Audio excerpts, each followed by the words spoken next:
कितने पटी है?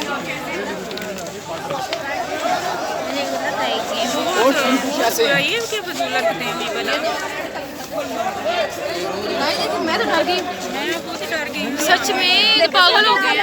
गेम थी बंदों की तरह खेलने तो यार बंदों की तरह हिला वाले खेला करे ना, ये भी बड़े सुनेंगे।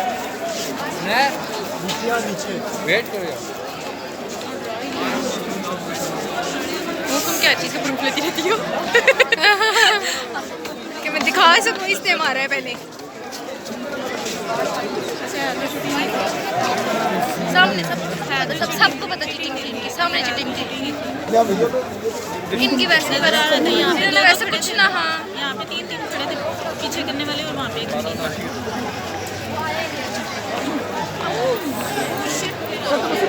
फिर चलो औरत शुरू हो गई। देखो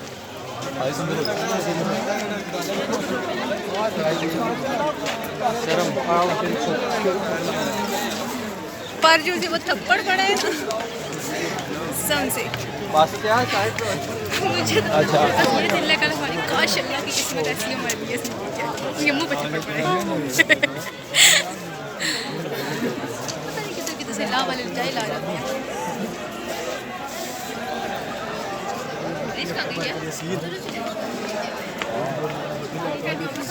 चलो वो मुझे लगता है उसको देखने गई होगी, वो बेचारा इतना